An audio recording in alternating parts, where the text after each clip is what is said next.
Your number 2 seed, Spinosaurus, is squaring off against your number 10 seed, Zhuchengtyrannus.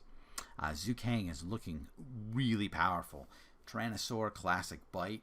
He is, however, giving up 10 feet in length and almost 2 tons in weight to Spinosaurus.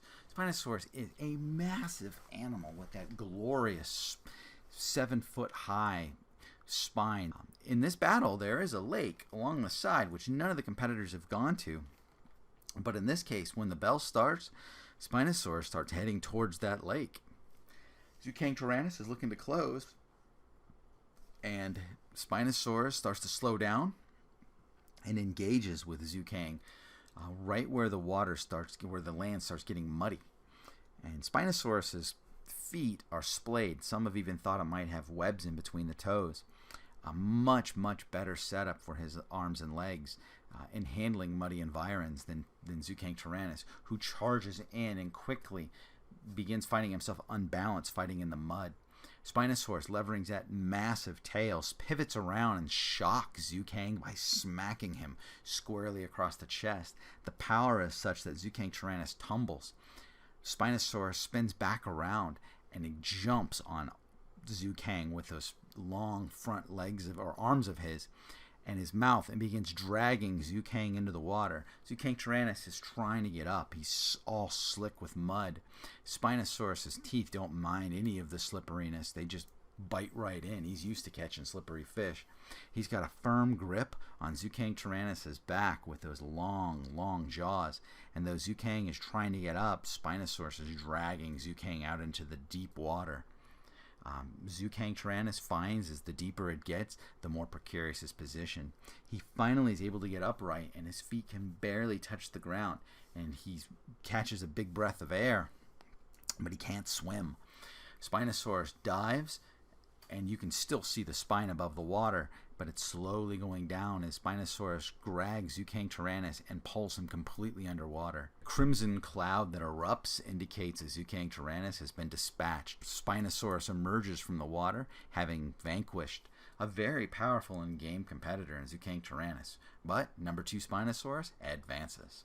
Our number 2 seed, Spinosaurus, is going up against Zhuchengtyrannus, the number 10 seed.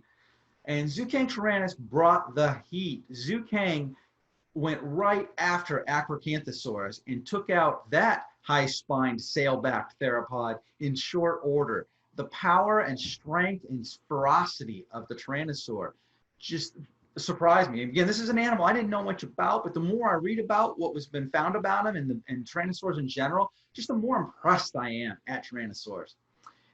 Opposite that, though, Spinosaurus, he fought the relatively unknown Bahariosaurus and dispatched him rather rapidly as well, having 4+ tons of weight, 10 feet longer. Just was a mismatch of class sizes. And I guess that's why when humans fight, we have weight classes. Outside of the early days of the UFC, everything is tied to within a few pounds to keep it safe. This battle, Zhuchengtyrannus and Spinosaurus, they're really close in weight. Spinosaurus, the longest meat eaters, got the length, but you've got Tyrannosaur power versus Spinosaur and his just overall toughness. And to recap the battle in a nutshell, Spinosaurus ran straight for the river. So on the battlefield, we have a river flowing. He came out and went right for it. Zhuchengtyrannus tried to close the gap and prevent him from reaching the river, but just not fast enough. So Spinosaurus, with its wide, splayed feet, much better adapted to the mud than Zhucheng, went right into the shore. Zhucheng ran over and immediately started getting bogged down. If you've ever spent any time along the river, you'll recall getting your feet stuck in the mud, and Zhucheng ran into that. Spino pulled Zhucheng into the water and took him into literally deep waters and drowned/destroyed him. So that's how the fight went.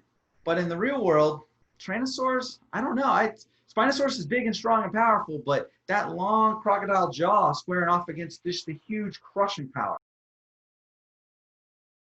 Well, I mean, they were fairly similar in terms of size and all, but Spinosaurus came out knowing he had to play this one carefully because there's very little argument you can make against the sort of power that any Tyrannosaur brings to the table. Now, Spinosaurus definitely has a lot of weapons, if he had won on dry ground, it would have been a close match. And I think Spinosaurus knew that, which is why he tried to gain that advantage by going down towards the river, where really he could use the home field advantage there and really kind of bring his own powers to the table that could, I guess, ultimately cancel out a lot of what Zhuchengtyrannus brought to the table. You know, power only does you so much until you can't employ it. So I don't know. Spinosaurus came in with certainly a strategy in place.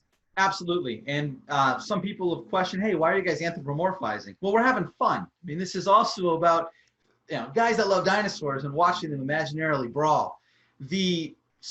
Speaking of power, it's Zhuchengtyrannus, when he got in that muddy area, and I envision it as, I grew up, I have a 1969 Mach 1 with a big block, and those tires just get incinerated.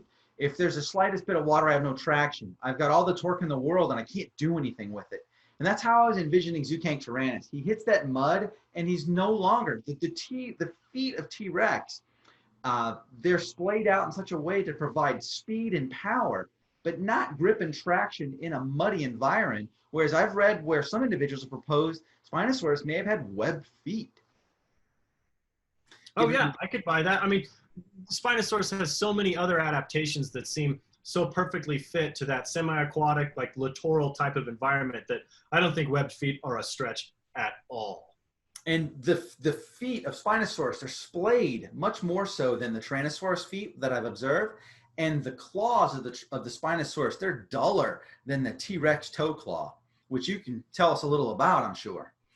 Oh, I mean, T-Rex toe claws are great, big, sharp claws. You know, I mean, I've worked on some that are like that big. So, yeah, I haven't worked on too many Spinosaur parts, but certainly the T-Rex parts I've worked on are fairly impressive. So I think that Spinosaurus advances and really intelligent game plan strategy, leveraging it. But to your earlier comment, if they stood up on land, Spinosaurus can stand up just fine bipedally, and it has more powerful arms with bigger, by far, claws. And I hope to see if Spinosaurus meets T-Rex, they go head-to-head in a land battle without having the chicanery being employed.